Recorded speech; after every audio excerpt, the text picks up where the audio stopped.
Nunca esperé ser humillada en la fiesta de compromiso de mi propia hermana. Las luces eran cálidas, las sonrisas ensayadas y su voz se oía con facilidad cuando se rió y dijo que yo solo era una administrativa en un juzgado. La gente se rió entre dientes. Alguien hizo sonar una copa. Me ardió el pecho, pero me mantuve en silencio, como siempre. Entonces su prometido se volvió hacia mí, estudiando mi rostro como si lo hubiera visto en algún otro lugar. Entonces, ¿qué haces realmente?, preguntó. No di explicaciones. No me defendí. Dije una sola palabra. Y lo que pasó después no fue ruidoso, dramático ni caótico. Pero cambió para siempre la forma en que mi familia me veía. Mi nombre es Verónica. Y desde que tengo memoria, a mi familia le han encantado las etiquetas pulcras. Del tipo que puedes decir rápidamente en una cena, del tipo que no invita a más preguntas. Mi hermana Elena siempre fue la impresionante. Ambiciosa, carismática, el tipo de persona que podía entrar en una habitación y hacer que todo girara a su alrededor. Y yo era la callada, la confiable, la que trabajaba en el juzgado. Esa frase me seguía a todas partes. Comidas familiares, cenas de cumpleaños, llamadas casuales con parientes que no me habían visto en años. ¿Así que todavía sigues con el trabajo administrativo?, preguntaban, sonriendo como si estuvieran siendo amables. Yo asentía. Sí, todavía allí. Y la conversación seguía adelante. Lo que no veían era con qué cuidado había aprendido a permanecer invisible a su alrededor. No porque me avergonzara, sino porque cada vez que intentaba explicar, sus ojos se perdían. Aprendí pronto que mis logros incomodaban a la gente, especialmente a Elena. Así que suavicé mis palabras, redondeé los bordes, les dejé creer en la versión más pequeña de mí, porque eso mantenía la paz. En casa, el patrón nunca cambiaba. Elena hablaba. Todos escuchaban. Mis padres se inclinaban cuando ella hablaba de su trabajo, sus logros, sus planes. Cuando yo hablaba, los tenedores raspaban los platos, alguien buscaba más vino. No era crueldad, era costumbre, y las costumbres son difíciles de romper. Solo hubo una persona que siempre me miró de otra manera. Mi prima Lidia. Ella notaba las noches hasta tarde, mi forma de comportarme, la manera en que mi teléfono vibraba a horas extrañas. Ella sabía la verdad incluso cuando yo nunca la decía en voz alta. A veces me apretaba la mano bajo la mesa como si me recordara que no era invisible en todas partes. Me decía a mí misma que no necesitaba la validación de mi familia. Me decía a mí misma que sus opiniones no importaban. Pero eso era solo una verdad a medias, porque cada vez que Elena se reía de mi trabajo en el juzgado, algo dentro de mí se tensaba. No era ira, todavía no. Algo más silencioso. Algo más pesado. Para cuando llegó su fiesta de compromiso, ya sabía cómo iría la noche. Llegaría temprano. Ayudaría donde me necesitaran. Sonreiría cuando me presentaran. Me iría antes de que nadie se diera cuenta de que ya no estaba. No esperaba respeto. No esperaba curiosidad.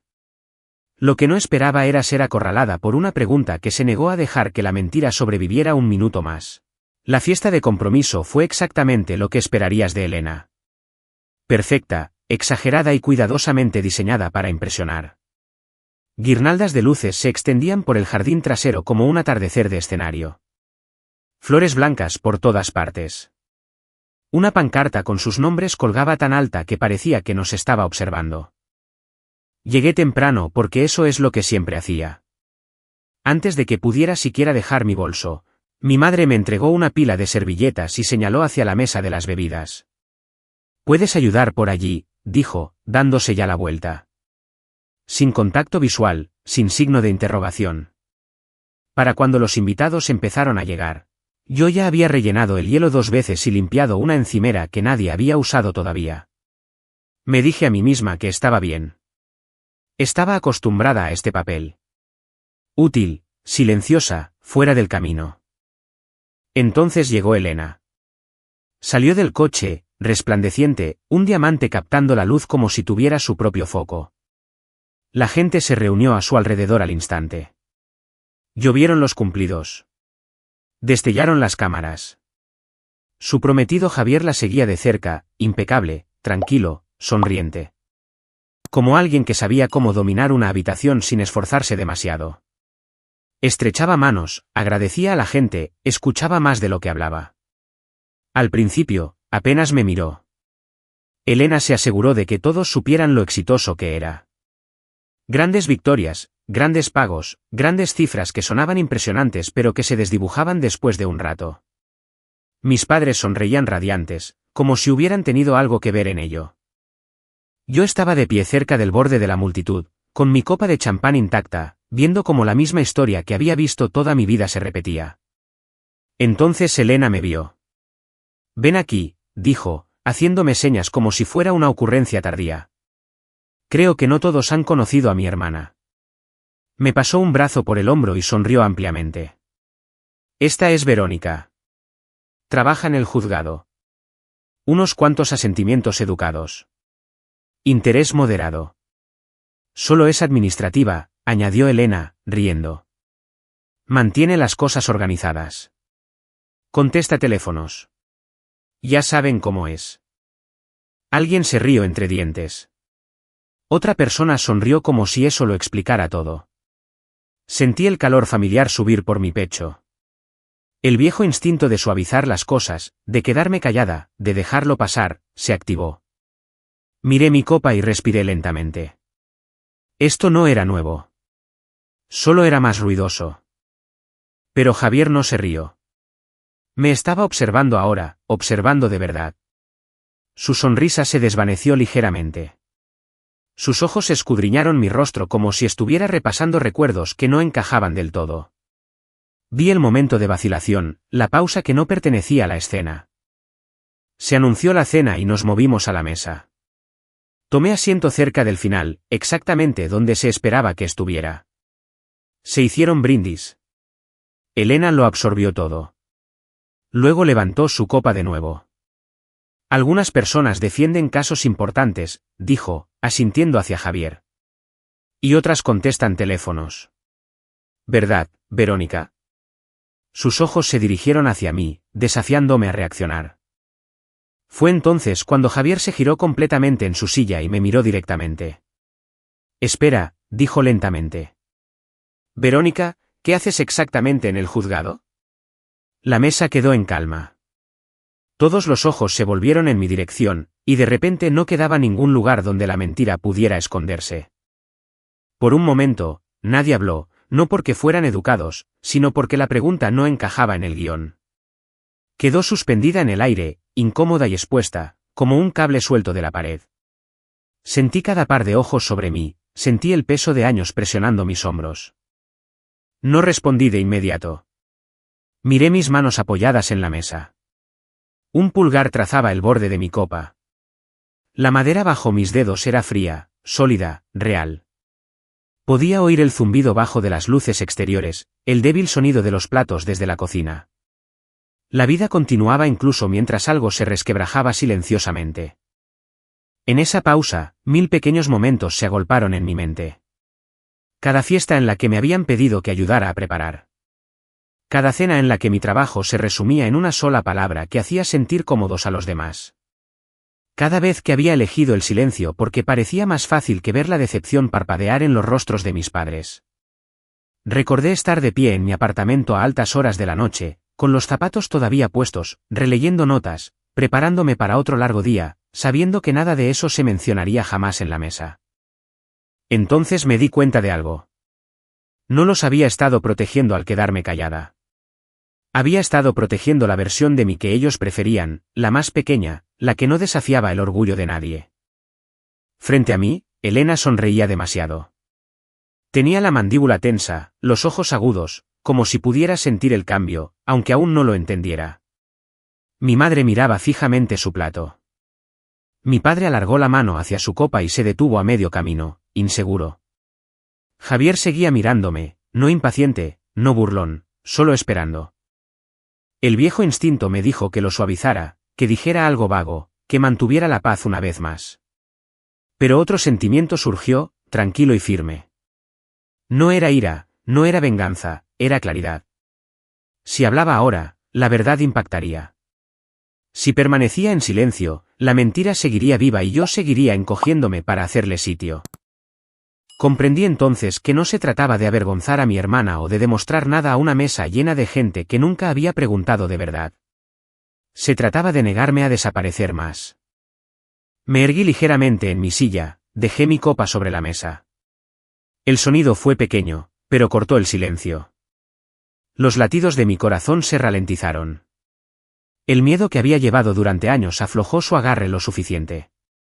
Miré primero a Javier, luego a mis padres y, finalmente, a Elena. Y supe que, pasara lo que pasara, no había vuelta atrás a quien había sido antes de esta pregunta. No levanté la voz. No sonreí. No di explicaciones. Dije una sola palabra, jueza. Aterrizó suavemente, casi con educación, pero el efecto fue inmediato. El aire cambió, no de forma dramática, sin jadeos ni gritos, sino como si alguien hubiera apagado el ruido de fondo del mundo. Las conversaciones murieron a media palabra. Los tenedores se detuvieron a medio camino de las bocas. Incluso las guirnaldas de luces parecieron zumbar más fuerte en el repentino silencio. Por un segundo, nadie se movió. El rostro de mi madre perdió todo su color tan rápido que me sobresaltó. Sus labios se separaron y se volvieron a cerrar, como si buscara una frase que nunca había ensayado. Mi padre parpadeó con fuerza, su mano se apretó alrededor de su copa antes de dejarla con cuidado, como si pudiera romperse si no era delicado. Elena se rió. Sonó agudo y quebradizo. Oh, por Dios, dijo, agitando una mano. Muy graciosa. No la miré. Mantuve mis ojos en Javier. Él no se había reído. No se había movido en absoluto. Su expresión había cambiado de una manera que reconocí al instante. No era confusión, no era ira, sino el reconocimiento encajando finalmente en su lugar. Se reclinó lentamente, estudiándome como si estuviera reensamblando un recuerdo pieza por pieza. Jueza, repitió en voz baja. Entonces sus ojos se abrieron una fracción más. Verónica Colón, dijo, del juzgado del centro. Nadie respiraba. Usted presidió mi caso el año pasado, continuó. El del litigio corporativo. Estuve frente a usted más de una vez. El silencio se hizo más profundo, pesado e innegable. La sonrisa de Elena se congeló. ¿De qué estás hablando?, espetó, volviéndose hacia él. Ella es administrativa. Contesta teléfonos. La has visto como 2 veces. Javier no la miró. Sé cómo es el trabajo administrativo, dijo con calma. Y sé cómo es una jueza. Volvió a mirarme. Usted fue justa, directa. No se dio aires de grandeza. Escuchó. Por eso la recuerdo. Mi padre finalmente encontró su voz. ¿Eres jueza?, preguntó, con la incredulidad espesa en su tono. ¿Desde cuándo? 3 años, dije con calma. Mi madre negó con la cabeza como si la palabra en sí no tuviera sentido. Pero dijiste que estabas ayudando a alguien. Dije que lo estuve, respondí. Al principio. Nadie preguntó después de eso. Fue entonces cuando les cayó la ficha. No de golpe, sino lenta, dolorosamente. La comprensión de que la historia que habían estado repitiendo durante años no había sido corregida, no porque fuera verdad, sino porque era conveniente, porque no amenazaba el equilibrio al que estaban acostumbrados. Elena empujó su silla hacia atrás ligeramente, sus ojos saltando de un rostro a otro. Esto es ridículo, dijo. Dejaste que todos creyeran que eras administrativa. ¿Quién hace eso? Encontré su mirada por primera vez. Yo no mentí, dije. Dejé de corregirte. Su rostro se sonrojó. Hiciste esto a propósito, espetó. Esperaste a mi fiesta de compromiso para avergonzarme. Negué con la cabeza.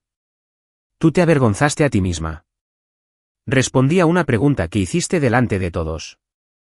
Se volvió hacia Javier, con la voz cada vez más alta. Tú lo sabías. Sabías que era jueza y no me lo dijiste. No lo sabía, dijo él. Nunca relacioné a la jueza Colón con tu hermana. Nunca dijiste su apellido. Nunca la dejaste hablar. Eso golpeó más fuerte que cualquier cosa que yo pudiera haber dicho.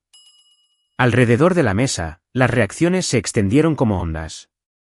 Mi tío se miró las manos, murmurando algo por lo bajo. Mi abuela extendió la mano sobre la mesa y me apretó la muñeca suavemente, como si hubiera estado esperando este momento más tiempo que nadie. Siempre lo supe, dijo en voz baja. Tenías un porte diferente. Elena se levantó tan bruscamente que su silla raspó contra el patio de piedra, el sonido cortando la quietud.